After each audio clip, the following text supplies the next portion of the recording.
कि जाए उतरी है गंगा घाट पर, वहने पर पक्की करार हो जाए।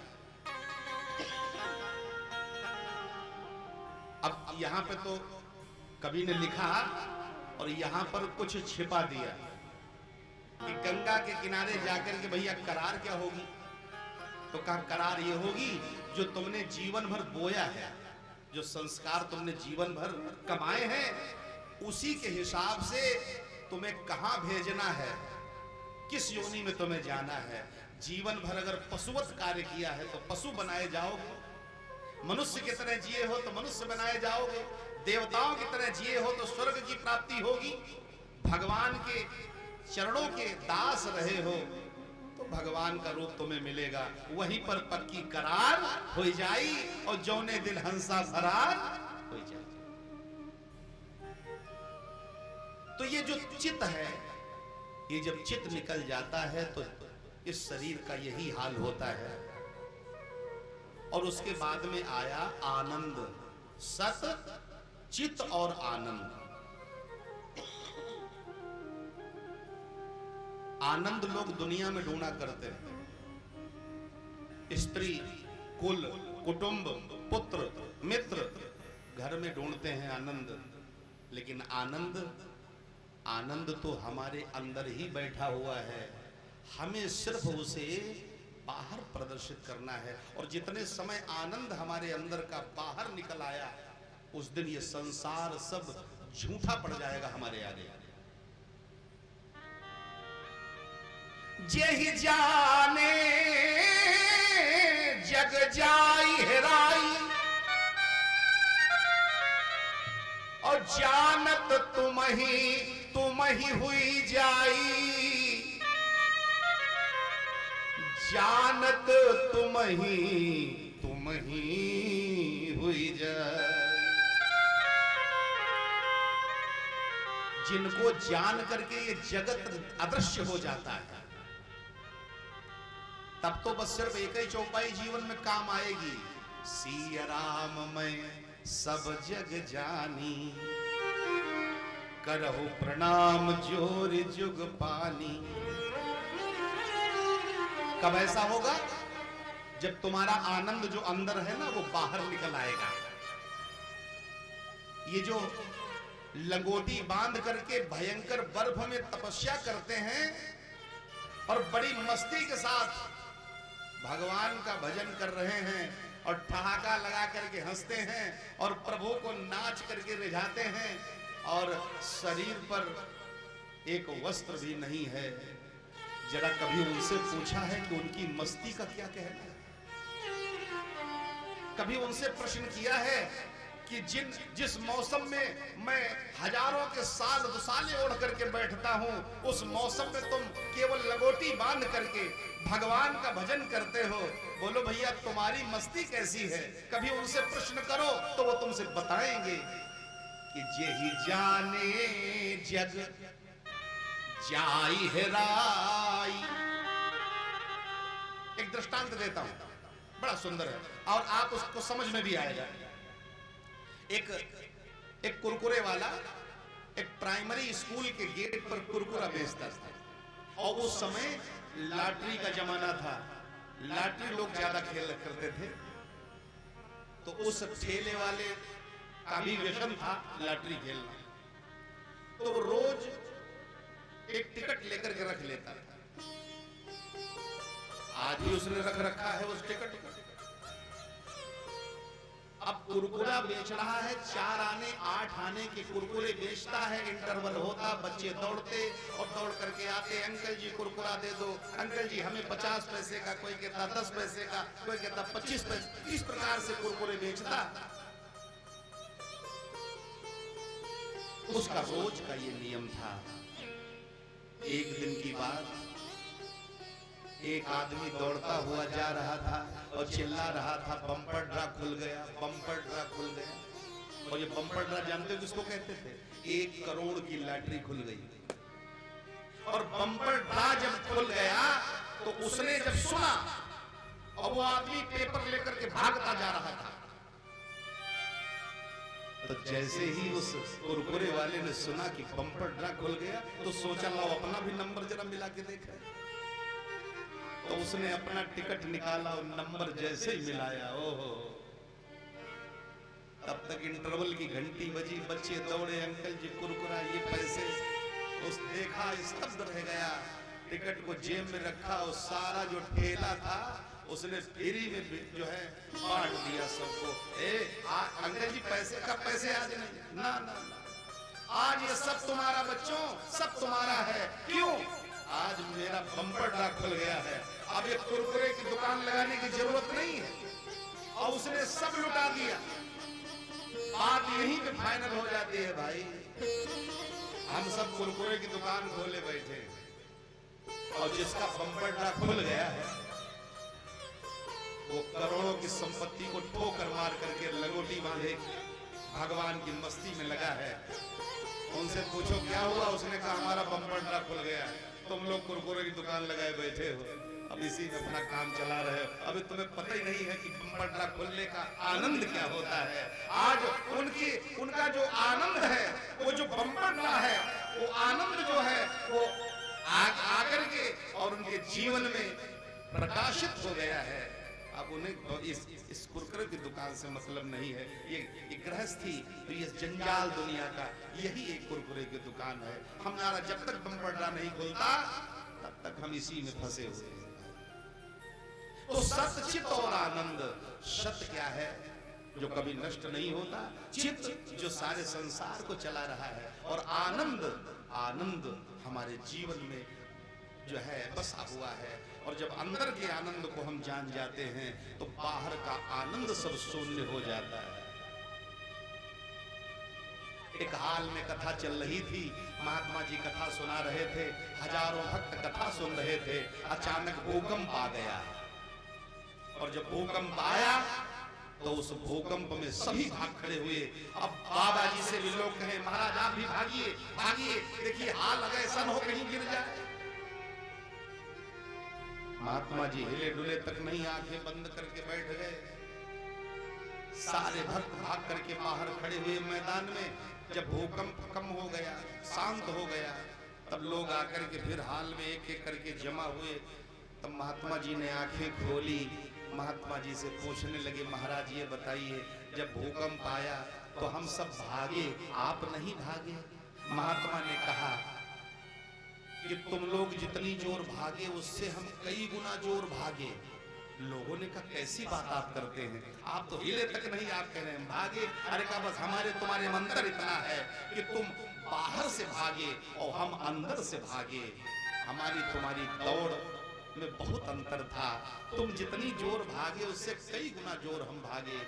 बस हमारे में अंतर ये है कि हम अंदर के आनंद को जागरूक करके और मैंने परमात्मा पे छोड़ दिया और तुम बाहर के आनंद को जागरूक करके अपने बल पे भागे कि हम अपने को बचाएं। हमने कहा प्रभु तुम बचाओ, बस हमारे तुम्हारे में इतना ही अंतर है। बस सच्चे श्रोता में और सच्चे भक्त में इतना ही भाव है कि जो सारे जीवन को भगवान पे समर्पित करके और अपने आनंद को जागरूक कर लेता है। बोलो गोविंद भगवान की। अपने आनंद को जो जागृत कर ले उसे भागने की जरूरत नहीं, वो तो एक जगह पे टिक जाता है। भटकते तो हम हैं जो कुरकुरे की दुकान खोले।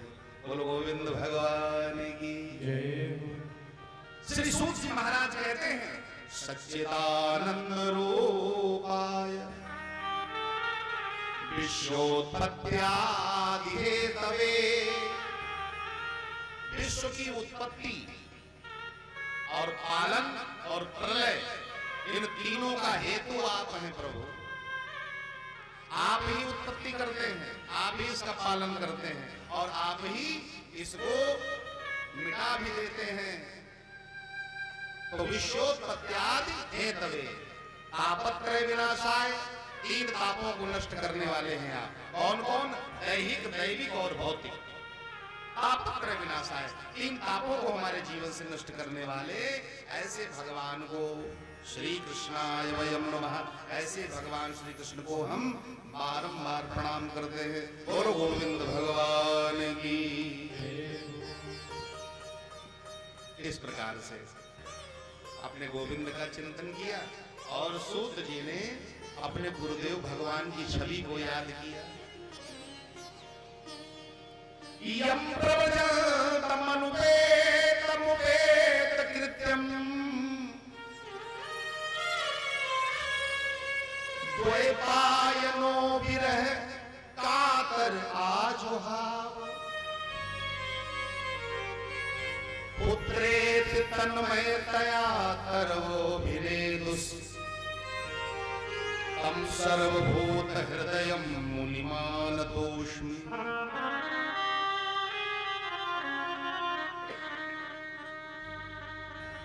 अपने गुरुदेव की याद कर रहे हैं। सुखदेव भगवान अपने माता के गर्भ में 12 वर्ष तक रुके, 12 वर्षों तक। और जब गर्भ से बाहर आए तो नार को कंधे पर डाल करके भागे। पीछे से व्यास जी उनके पिताजी दौड़े, बेटा रुक जाओ, बेटा रुक जाओ। माता ने कहा बेटा एक बार मुझे मां कह दो, लेकिन सुखदेव ने मुड़कर के एक बार मां नहीं कहा। रोने लगी मां। 12 जब 9 मास तक कोई माता गर्भ धारण करती है उसकी ममता की तो कोई सीमा नहीं होती भाई।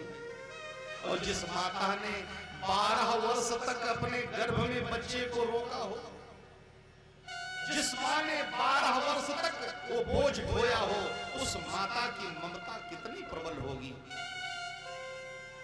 उस माता ने जब सुखदेव भगवान गर्भ से बाहर आए और उठ करके बैठ गए और खड़े हो गए चलने के लिए, तो माता ने कहा बेटा एक बार मुझे माता कह दे। बेटा कहां जा रहे हो? सुखदेव ने कोई जवाब नहीं दिया। मत जाओ मत जाओ मत जाओ मत जाओ मत जाओ मत जाओ।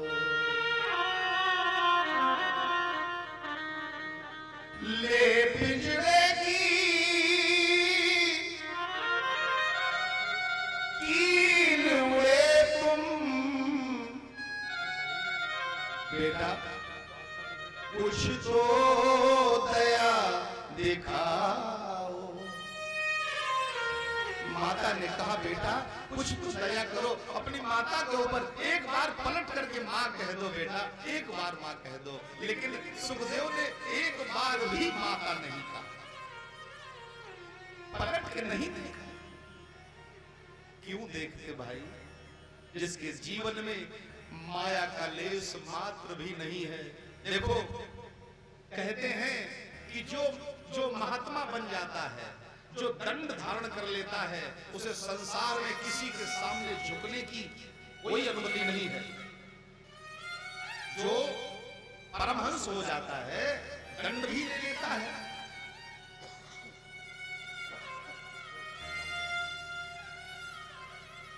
ऐसे को संसार में किसी के आगे झुकने की अनुमति शास्त्र नहीं देता है।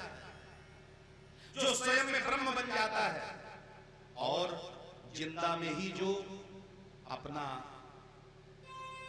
कार्य संपन्न करवा लेता है, जितने भी मरने के उपरांत, मरने के बाद जो कार्य होते हैं वो उसके जिंदा में ही हो जाते हैं। 13वीं बरसी ये जो भी होता है वो दंड लेने के पहले ही सब कुछ हो जाता है। ऐसा व्यक्ति परम ब्रह्म की श्रेणी में आ जाता है और उसको संसार में किसी के आगे झुकने की शास्त्र अनुमति नहीं देता। लेकिन अगर माता सामने आ जाए तो शास्त्र कहता है कि उस दंडी को भी उस माता के चरणों में झुक जाना चाहिए। माता इतना बड़ा दर्जा है, माता इतना बड़ा पद है, किंतु भैया सुखदेव भगवान ने तो वो परंपरा भी तोड़ दी। सुखदेव माता के सामने पलट करके नहीं देखते हैं और उठ करके चल पड़े। बेटा रुक जाओ, बेटा बेटा।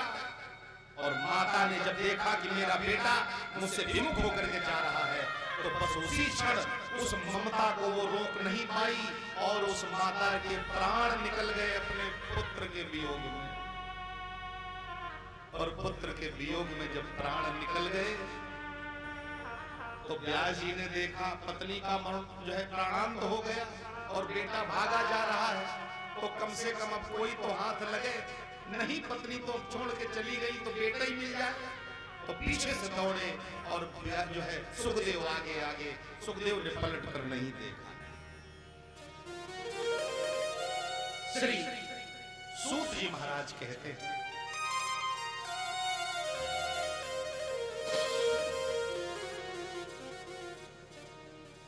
सौनक ऋषियों,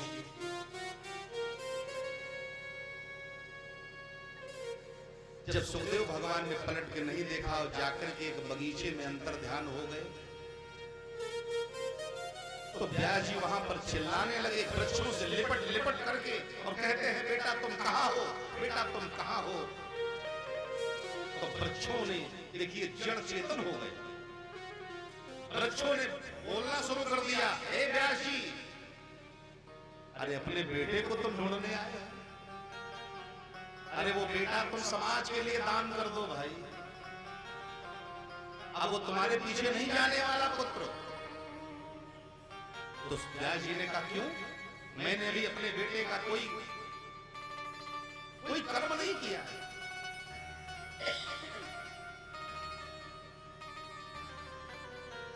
ना तो अभी उसका यज्ञोपवीत संस्कार हुआ है,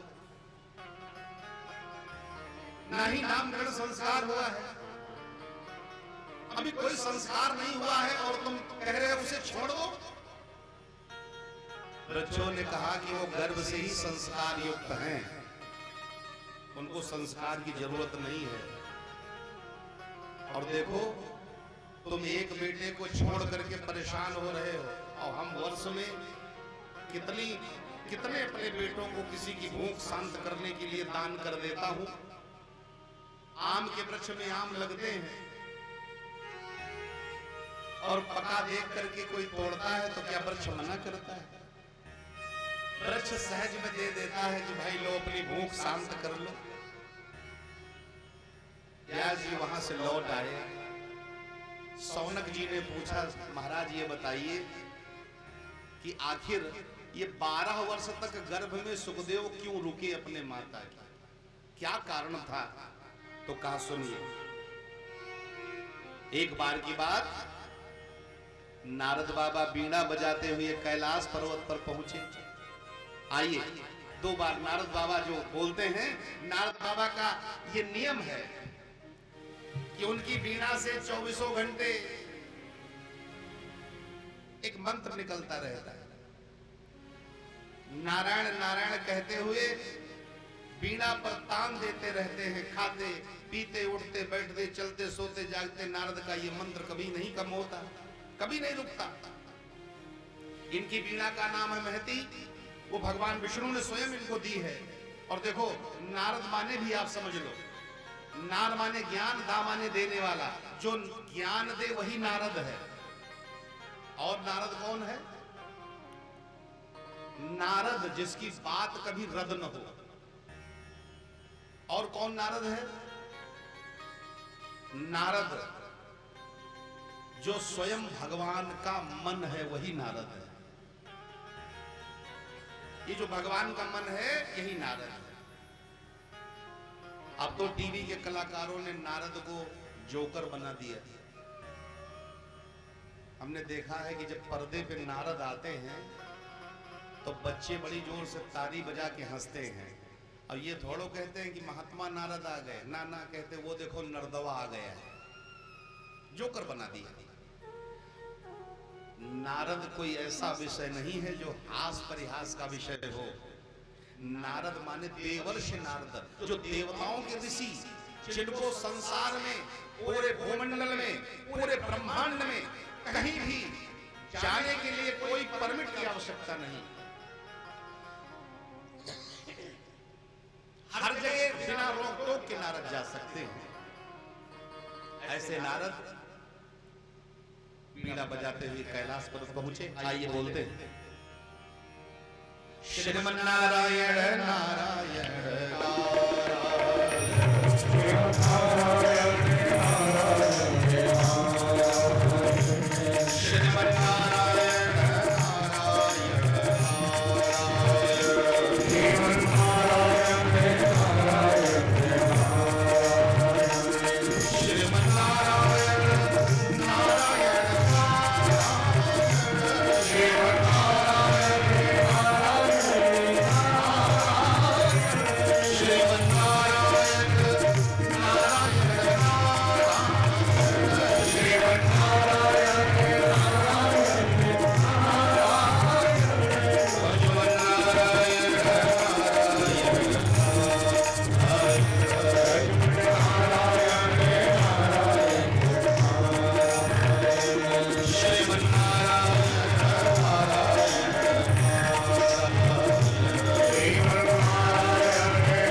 सती ने दौड़ करके आसन लगाया।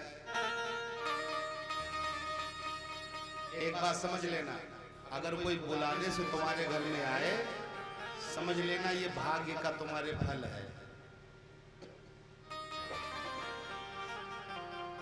अगर बुलाने से कोई आए तो ये भाग्य का फल है, और अगर बिना बुलाए कोई संत महात्मा आ जाए, समझ लेना डायरेक्ट कृपा है।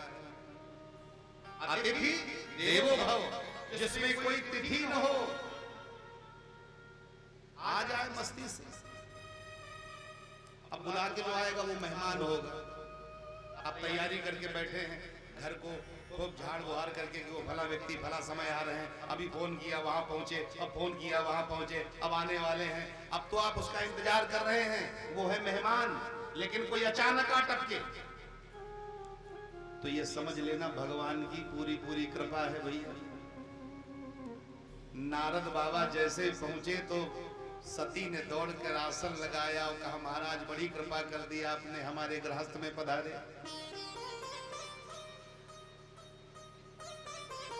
हमने सुना है कि आप अकारण कहीं नहीं जाते, आप जहां जाते हैं वहां कुछ न कुछ कारण जरूर होता है।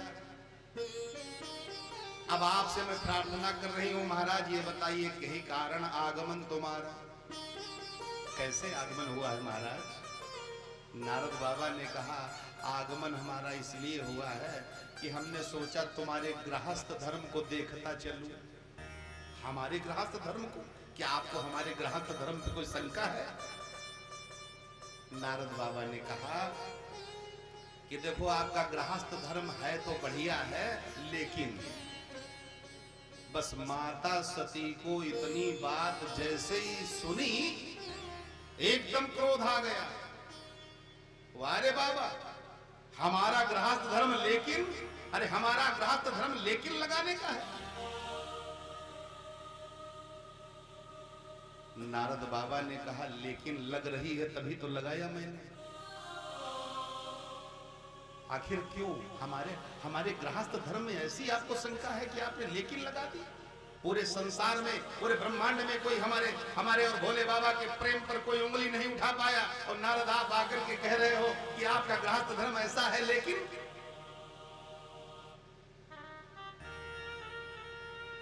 नारद बाबा ने कहा, सुनो, प्रेम वाकई में अगर देखा जाए तो प्रेम में कपट नहीं होना चाहिए। प्रेम में अगर कपट है तो वो प्रेम नहीं है।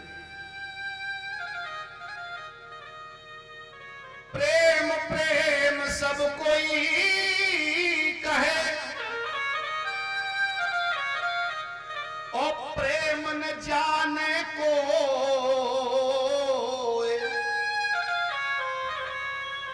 स्वार्थ रहित और निडर होए, प्रेम कहावे सो। देखो सती, तुम्हारा भोले बाबा का प्रेम तो अखंड है, अचिंत है, अनंत है, इसमें कोई संदेह नहीं है। लेकिन फिर बाबा ने आपने लेकिन लगाया। आखिर लेकिन क्यों लगा रहे हो? कहा लेकिन माने कुछ थोड़ा सा गड़बड़ी है। देखो, एक व्यक्ति थे,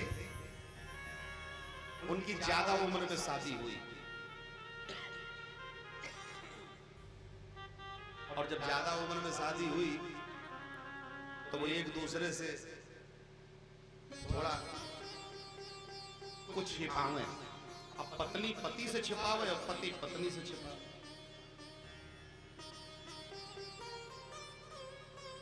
आखिर 1 महीने समय गुजरा, 2 महीने गुजरे, 3 महीने गुजरे। अब बड़ी समस्या। पति महोदय को तो घुटन जैसी महसूस हो, मन में सोचा आखिर कब तक चलेगा। तो एक दिन बिल्कुल हठ पूर्वक बैठ गए, अपनी पत्नी को सामने बिठाया, हाथ में हाथ लेकर के बड़े भाव से बोले, कहा देखो देवी, तुम्हारे प्रति हमें कोई भी ऐसा भाव नहीं है कि हम आपसे कोई असंतुष्ट है। आप बड़े ही कुशलता के साथ में गृहस्थ धर्म का निर्वहन कर रही हैं, उसमें कोई संदेह नहीं है। लेकिन मैं महापापी, मैंने तुम्हारे साथ में छल किया है। पत्नी ने कहा क्या आपने ऐसा कर डाला? मैंने तुम्हारे साथ कपट किया है। क्या कर डाला आपने? अरे बताइए तो उन्होंने क्या किया, जो नकली बाल लगाए थे उन्होंने उतार के सामने रख दिए। ये मैंने आपके साथ में कपट किया, नकली बाल लगा करके मैंने शादी कर ली और आपसे बताया नहीं, और आज तक ये मेरे मन में बात जो है चुभ रही है, तो मैंने सोचा आज बता ही देता हूँ। तो पत्नी बड़ी प्रसन्न हो गई, उन्होंने बालों को उठाया, हृदय से लगाया, बार बार चूमे और कहे आप तो बड़े महापुरुष हैं, आप बड़े ही सज्जन हैं, बड़े ही सत्यवादी हैं, और देखो आपने बताया, मैं भी कुछ आपसे बताना चाहती हूँ। क्या बताना चाहती थी बताइए तो। अब उन्होंने जब नकली बाल निकाल के रखे तो उन्होंने नकली दांत निकाल के सामने रख दिए। कहा ये लीजिए, आप नकली बाल लगा करके और कपट करके हमसे शादी की, और हमने नकली दांत लगा करके आपसे शादी कर ली। अब देखो भैया, पहले जो कपट था उसमें बात बढ़िया बन नहीं रही थी, और आज जब अपना अपना कपट सामने रख दिया तो जितनी उनका प्रेम था उससे 10 गुना और प्रेम बढ़ गया। क्यों? बीच में कोई कपट तो रहा नहीं, जो था सब मामला खुल्लम खुल्ला। श्री सूत जी महाराज कहते हैं कि नारद ने कहा लेकिन, तो माता सती ने कहा लेकिन आपने क्यों लगाया? कहा भोले बाबा जो मुंडों की माला पहने हैं, क्या कभी तुमसे बताया ये किन की माला है?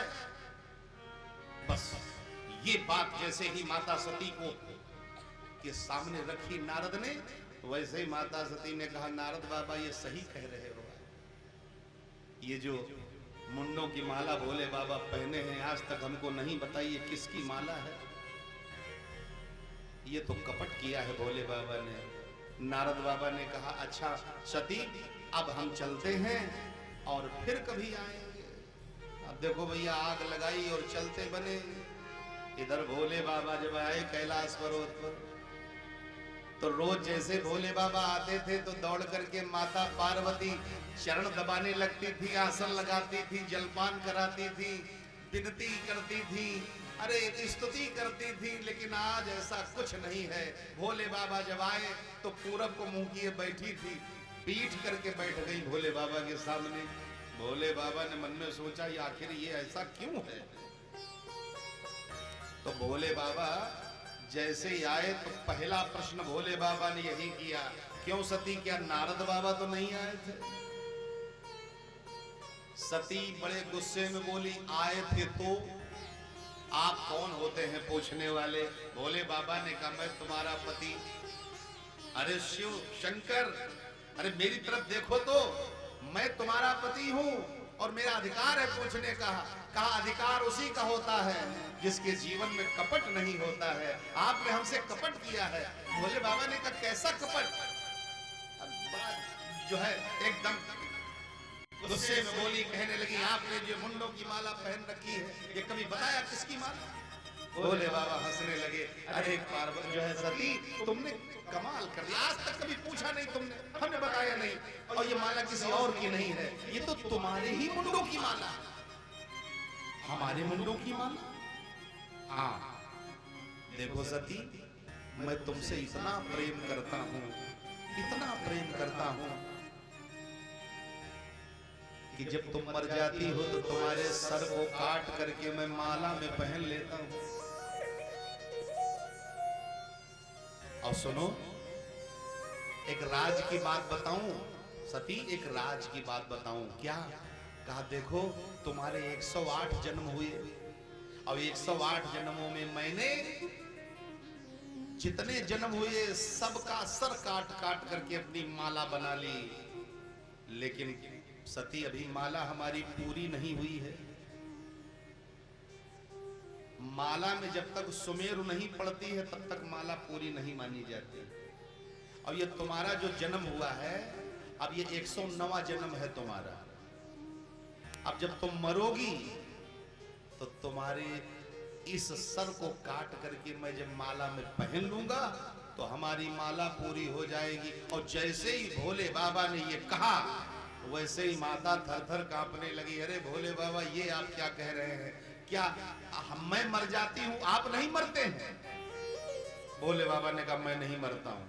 क्यों नहीं मरते हो? कहा इसलिए नहीं मरता हूं कि मैंने अमर कथा सुनी है और मैं अमर कथा सुनने वाला मैं अजन्मा हूं, मेरा जन्म भी नहीं है और कहते हैं मेरी मृत्यु भी नहीं है। माता सती चरणों पे गिर पड़ी और कहा, भोलेनाथ हमें भी ऐसा ही बना लो कि आप जब नहीं मरते हैं और आपने जो कथा सुनी है हमको भी सुना दिया होता। भोले बाबा ने कहा, तुमको सुनाने का मैंने प्रयास किया, एक बार नहीं 108 बार मैंने सुनाने का प्रयास किया, लेकिन तुमने जब जब मैंने कथा सुनाई तब तब तुम्हें निद्रा ने सताया। निद्रा के द्वारा तुम सो गई और जब तुम सो गई तो कथा सुनने से वंचित रह गई।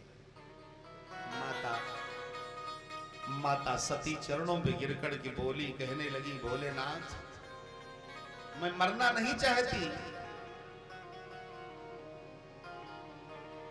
हे शिव शंकर जग प्रलयंकर, महिमा अजब तुम्हारी है। कर दो कृपा की कोर है भोले, चरणों में दासी तुम्हारी।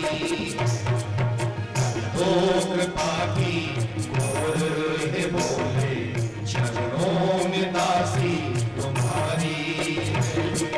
हे शिव शंकर जग प्रलयंकर, महिमा अजब तुम्हारी है। दो कृपा की और है भोले, चरणों में दासी तुम्हारी है। कर दो कृपा की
रही, जन्म लेती रही, है इसका खेद नहीं मुझको, है इसका खेद नहीं मुझको, है इसका खेद नहीं मुझको।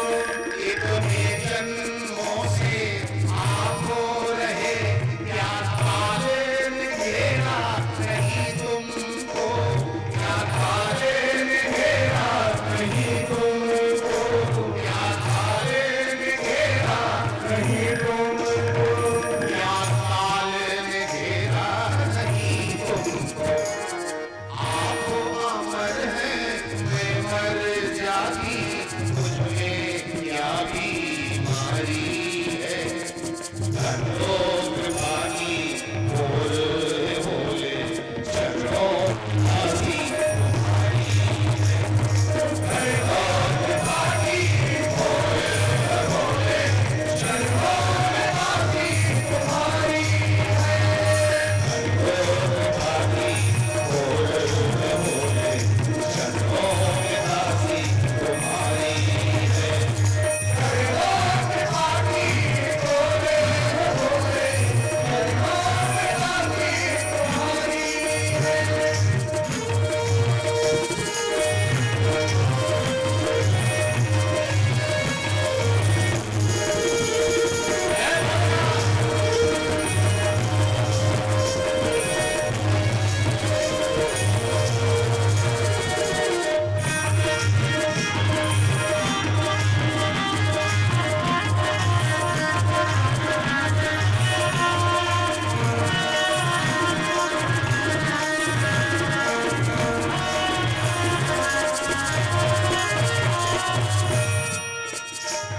भोले बाबा ने कहा, देखिए मैंने अमर कथा सुनी, मैं अमर हो गया, अब मरने और जन्म लेने का झंझट खत्म। और मेरा ये जो जन्म है ये सार्थक क्यों हुआ? भोले बाबा कहते हैं, शिव बोले मैंने कथा सुनी, उस अमर कथा का मेरा है, उस अमर कथा का मेरा है, उस अमर कथा का मेरा है। जब जब है सुनाई कथा तुम्हें, तुमको निंदिया ने घेरा है, तुमको निंदिया ने घेरा है, तुमको निंदिया ने घेरा है, तुमको निंदिया ने घेरा है। वंचित हो गई अमर कथा से, गलती इसमें तुम्हारी है। कर लो कृपा की बोले बोले, चलो आदि तुम्हारी है। कर लो कृपा की बोले बोले, चलो आदि तुम्हारी है। कर लो कृपा की बोले बोले, चलो आदि तुम्हारी है। कर लो कृपा की बोले बोले, चलो आदि तुम्हारी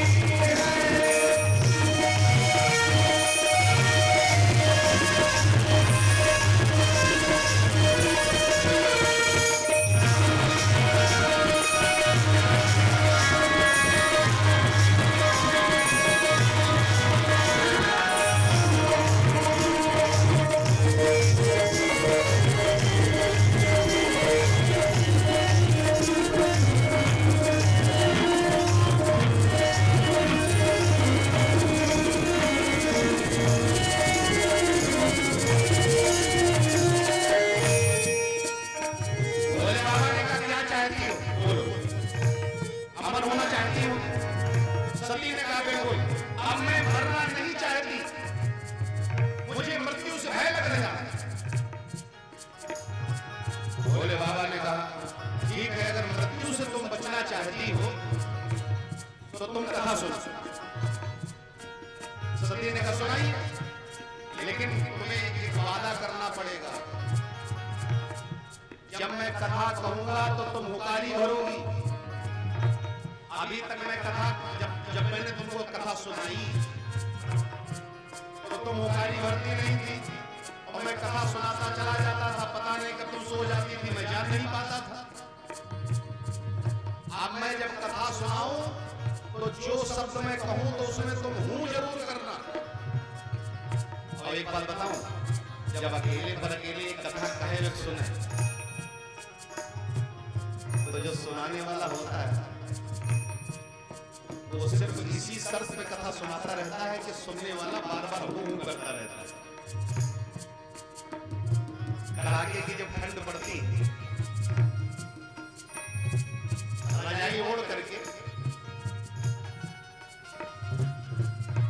और पहले ऐसा नियम था, अब नहीं है। अब तो रजाई ओढ़ करके लोग मोबाइल देखते हैं, कथा नहीं सुनते। पहले जब बुजुर्गों के पास मैं लेटता था तो वो बुजुर्ग अपने अनुभव की बातें बताया करते थे, कथाएं सुनाया करते थे। रामकृष्ण की कथाएं, भागवत रामायण की कथाएं कहा करते थे और पड़े पड़े हूं किया करता था और सुनता रहता था। और जब सो गया तो बंद कर देते। क्यों? होकारी जब बंद तो कथा बंद।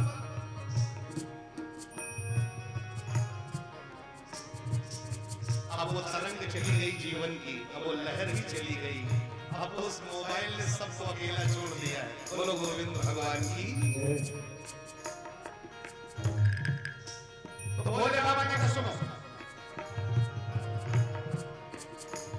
बोली है सती जो आदि दृढ़मती, सिर सुन लो अर्घ हमारी है, सिर सुन लो अर्घ हमारी है, सिर सुन लो अर्घ हमारी है। मैं कथा सुनूं अमर बनूं, मृत्यु पे जीत हमारी है, मृत्यु पे जीत हमारी है, मृत्यु पे जीत हमारी है, मृत्यु पे जीत हमारी है। सुने कहा मैं सुनाऊंगा जब ही, जब तुम भरोगी तुम्हारी है। चलो कृपाली बोले बोले, चलो कृपाली तुम्हारी है। चलो कृपाली बोले बोले, चलो कृपाली तुम्हारी है। चलो कृपाली बोले बोले, चलो कृपाली तुम्हारी है। चलो कृपाली बोले बोले, चलो कृपाली तुम्हारी है। ऐसी वो सुंदर जगवल इंदर, शिवाज हो तुम्हारी है। चलो कृपाली बोले बोले,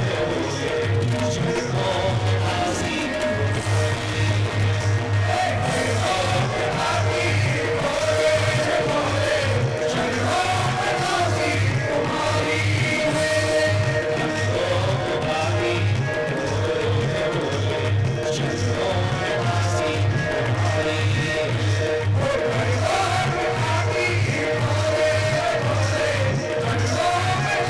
तुम्हारी है।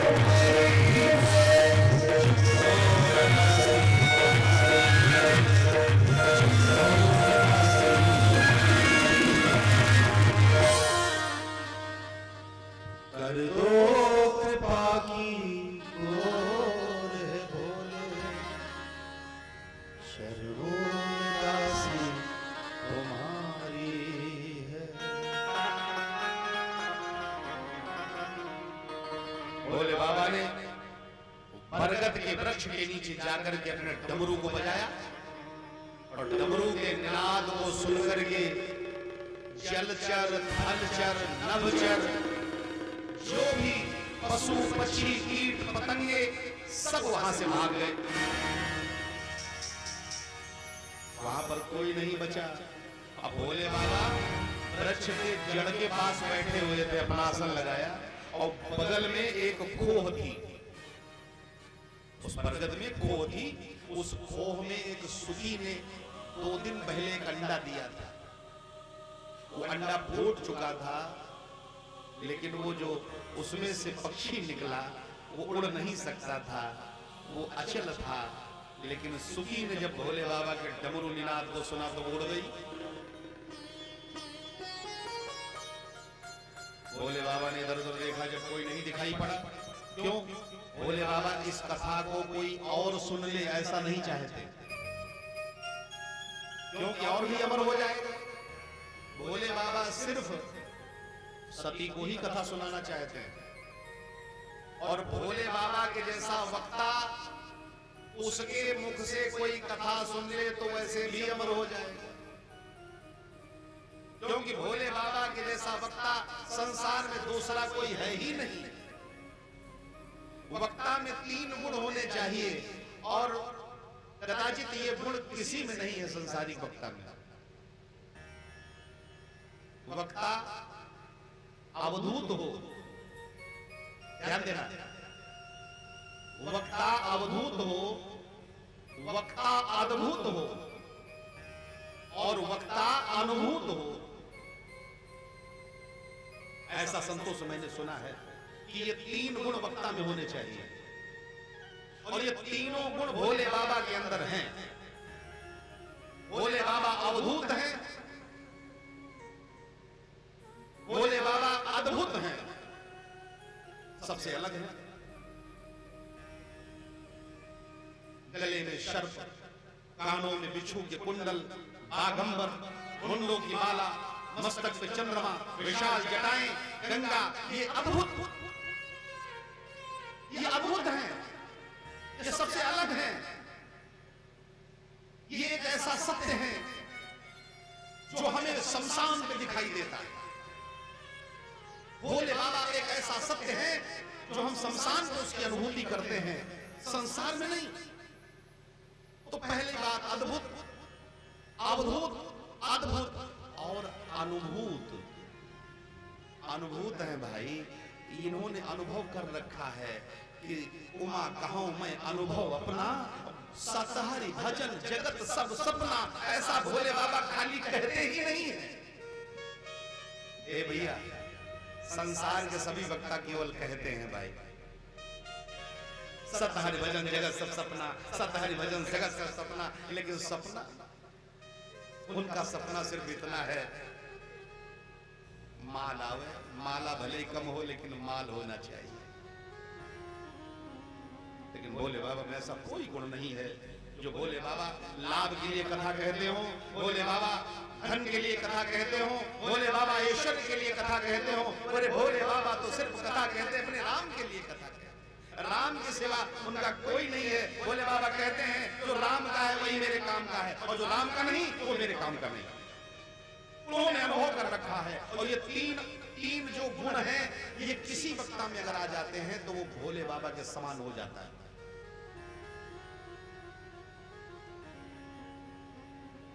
और ये 3 गुण जिसके अंदर हैं वो कथा कहे और व्यक्ति अमर न बने। ये 3 गुण जिसके अंदर हैं वो कथा कहे और विमान ना आवे, असंभव। आना ही चाहिए, क्योंकि सुखदेव के अंदर 3 गुण हैं, भोले बाबा के अंदर है तो सुखदेव के अंदर 3 गुण हैं। और इन दोनों ने भैया कथा के माध्यम से जो चाहा सो करके दिखा दिया। भोले बाबा ने कथा सुना करके आज सती को अमर बनाने का प्रोग्राम बना रहे हैं। सुखदेव कथा सुना करके परीक्षित के सामने विमान मंगाने का प्रोग्राम बना रहे हैं। बोलो भाई, ये किस वक्ता में क्षमता है? ये वही कर सकता है जिसके अंदर भोले बाबा के जैसे गुण हैं। आज भोले बाबा ने डमरू निनाद किया, सभी भाग गए, कीट पतंगे तक भाग गए, बस बचा कौन? वही अचल, वही तोता जो चल नहीं सकता, जो उड़ नहीं सकता।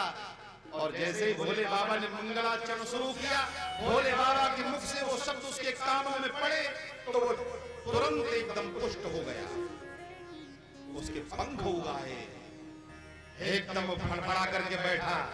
उड़ना चाहता है, लेकिन भोले बाबा की अमृत वाणी सुनकर के वो उड़ नहीं पाया, कथा सुनने लगा बैठ करके। अब देखो भैया, कथा शुरू हो गई। अब वहां कथा का माहौल ये नहीं है कि 2 से 5, 8 से 11 ना, ब्रह्म मुहूर्त में कथा 4 बजे भोले बाबा ने शुरू कर दी। और कथा जब शुरू हुई तो 4 बजे से शाम के 4 बज गए, भोले बाबा ने अभी आसन नहीं बदला। माता सती ने सोचा हो सकता है भोले बाबा कुछ थोड़ा बहुत रेस्ट वगैरह करें, कुछ थोड़ा इंटरवल वगैरह ना। अब भोले बाबा की इस बात को देख करके माता सती ने सोचा हो सकता है थोड़ा बहुत भोले बाबा छुट्टी वगैरह कर दे तो पानी वानी पीने की व्यवस्था, लेकिन ना, शाम के 4 बजे और सुबह फिर 4 बज गए। भोले बाबा के मन में कोई भाव ऐसा नहीं है कि भोले बाबा जरा सा भी कहीं कोई छुट्टी करेंगे। अब देखो, सुबह 4 बजे कथा शुरू हुई, शाम के 4 बज गए, फिर सुबह के 4 बज गए, फिर शाम के 4 बज गए, फिर सुबह के 4 बज गए। देखिए तीसरा दिन आ गया। अब माता कथा सुन रही है और जो भोले बाबा कहते हैं सती आराम से कह देती हूं, फिर भोले बाबा कहती हूं। 3 दिन तो माता बोलती रही और तीसरे दिन की रात्रि जैसे ही हुई वैसे ही पता नहीं चला सती कब सो गई। अब वो जो खोह में बैठा तोता, वो बड़े आनंद से भोले बाबा की वाणी का रसास्वादन कर रहा था। उसने मन में सोचा माता जी सो गई, हुकारी बंद हो गई, और भोले बाबा ने कहा था कि हुकारी बंद तो कथा बंद। और अगर भोले बाबा ने कथा बंद कर दी तो ये तो बेचारी वंचित रह गई कथा सुनने से, हम भी वंचित रह जाएंगे। तो तोता बड़ा नकलची होता है, जैसे माता हूं बोल रही थी वैसे वो हूं बोलने लगा। अब भोले बाबा सोचे सती हूं कर रही है। 7 दिनों तक तैल धारावत कथा चली, कोई विराम नहीं, किसी प्रकार का कोई भी विश्राम नहीं भोले बाबा ने लिया। और 7वें दिन जब आंखें खोली भोले बाबा ने, देखा सामने सती खर्राटे लगा रही हैं। अब तो शंका हो गई, आखिर ये हुंकारी किसने भरी, मेरी कथा को किसने सुना। तुरंत जो है भोले बाबा ने इधर उधर देखा, जब कुछ नहीं दिखाई पड़ा तो तुरंत भोले बाबा ने अपने त्रिशूल को उठाया और छोड़ दिया, जाओ जाकर के पता करो ये किसने मेरी कथा सुनी। अब भोले बाबा का वो त्रिशूल चला, और भोले बाबा का जब त्रिशूल चला तो देखिए वो तोता ने विचार किया, अब मैं क्या करूं, कहां जाऊं। तो उसने भोले बाबा से ही कथा में सुना था कि जब माया पीछे लग जाए तो ऐसी जगह पे चलो जहां पे माया का विश्राम न हो। अब वो संसार में ढूंढने लगा कि माया कहां नहीं है। आगे आगे तोता, पीछे पीछे वो त्रिशूल, चारों तरफ वो मंडराता हुआ, पूरी पृथ्वी पर उड़ता हुआ तोता भागा, लेकिन कहीं जब विश्राम नहीं मिला तो वो तोता ऋषिकेश के पहाड़ों के ऊपर से उड़ता हुआ आ रहा है। बड़ा विशाल बेरी का वन है, उसी में व्यास जी पत्नी सहित निवास करते हैं। व्यास जी की पत्नी सूर्य भगवान को जल दे रही थी और सूर्य को जल दिया। जैसे मुखमंडल पे वो सूर्य की किरणें पड़ी, माता जी को जमाई आ गई। तोते को बस वही मौका आया, विचार किया कि संसार में तो मैंने देखा कोई ऐसी जगह नहीं जहां माया न हो, हर जगह माया विद्यमान है। माता का गर्भ ही ऐसा है जहां माया नहीं है। और उसने क्या किया, भोले बाबा की कथा सुन के उसे सारी शक्तियां प्राप्त हो गई थी।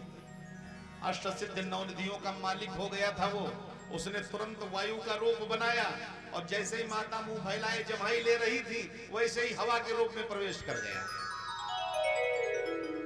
और जैसे ही हवा के रूप में प्रवेश करके गर्भ में जाके छुप के बैठ गया। अब वो त्रिशूल सामने खड़ा है, मेरे बैरी को निकालो। माता ने कहा कौन बैरी, कैसा बैरी। अब त्रिशूल से बस यही आवाज आवे, मेरे बैरी को निकालो, इसने कथा सुनी है, मेरे बैरी को निकालो, इसने कथा सुनी है। माता ने कहा दुनिया में कई प्रकार के मैंने बैरी देखे थे, लेकिन कथा सुनने वाला बैरी ऐसा मैंने पहले सुना। भाई कोई कथा सुन ले वो तुम्हारा दुश्मन थोड़ी हो सकता है, वो तो मित्र होगा तुम्हारा। और बताइए इसने कथा सुनी है और कौन है वो, ये तो मैं भी नहीं जानती, लेकिन बताइए कौन है वो। कहा वो मेरा बैरी है, वो शुक है, तोता है। व्यास जी आ गए, प्रणाम किया, महाराज आप जाइए, मैं भोले बाबा से बात करूंगा। वापस आया, भोले बाबा ने कहा पता किया? कहा महाराज पता कर लिया मैंने, वो आपका बैरी जो है महाराज व्यास जी की पत्नी के गर्भ में निवास कर रहा है। भोले बाबा ने कहा बस मैं बस यही जानना चाहता था कि वो कहां जाकर के और कब वो हमारी कथा का विस्तार करेगा पूरे संसार में। ये आगे चल करके यही सुखदेव बनेगा। और जो कथा सुनने से सती वंचित रह गई हैं, इसने मेरी कथा सुनी है, और ये जो मैंने कथा इसे सुनाई है वो सारी कथा ये पूरे संसार को सुना करके लोगों का कल्याण करेगा। बोलो शंकर भगवान की, श्री सुखदेव भगवान की जय हो। अब देखिए वही सुखदेव भगवान, वही सुख जो है वो गर्भ में है। धीरे धीरे 1 वर्ष गुजर गया। व्यास जी को शंका हो गई आखिर जन्म क्यों नहीं हो रहा है। फिर ध्यान नहीं दिया, 2 वर्ष गुजर गए। अब तो व्यास जी जब बोलते हैं बेटा गर्भ से बाहर आ जाओ, तो गर्भ के अंदर से बोलते हैं ये, कहते बाहर नहीं आऊंगा। कहा क्यों? कहा बाहर आऊंगा तो माया लिपट जाएगी। क्यों? ये जो त्रिशूल है ना, ये तो 3 प्रकार की माया, यही तो है भोले बाबा का त्रिशूल, यही 3 प्रकार की माया है, त्रिगुणात्मक माया, सतोगुणी, रजोगुणी और तमोगुणी। ये हर व्यक्ति के पीछे लगी है। ये भोले बाबा का जो त्रिशूल है हर व्यक्ति के पीछे लगा है, लेकिन ये उस पर आघात नहीं करता है जो भगवान के नाम के सहारे जीता है। ये उसी पे आघात करता है जो माया के सहारे जीता है। सुखदेव कहते हैं कि उस माया ने हमको दौड़ाया है और हम बचे हुए यहाँ छिपे हैं। अगर बाहर जाएंगे तो वही त्रिशूल फिर हमारे ऊपर हावी हो जाएगा, मैं उसी संसार में फिर लिपट जाऊंगा, जो कि संत कहते हैं। भूमि परत भावर पानी जनु जीव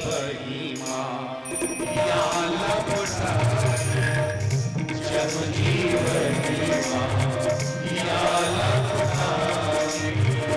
जनु जीव भूमि परत भावर पानी भूमि परत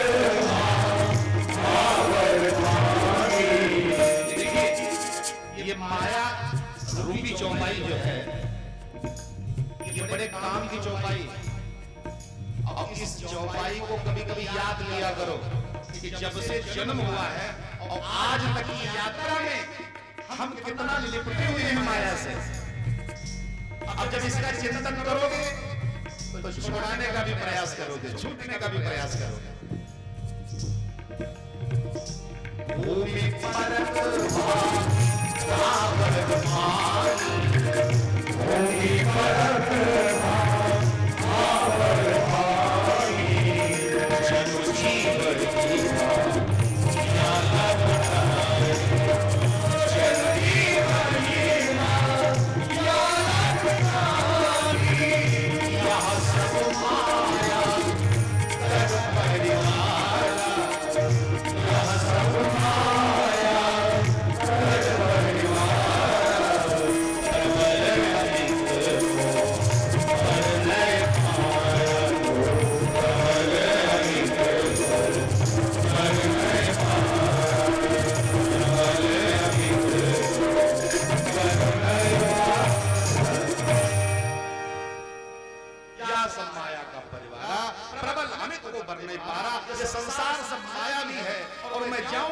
वहीं पे लिपट के रह जाऊंगा।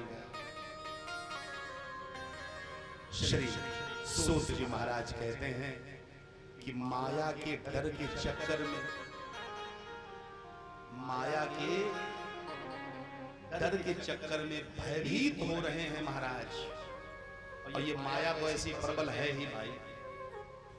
भगवान ने ये माया जाल जो छोड़ा है, इस माया जाल के चक्कर में बड़े बड़े फंसे हुए साधक सिद्ध तपोनिधि वो भी इसी में चक्कर लगा रहे हैं, गूंते खा रहे हैं।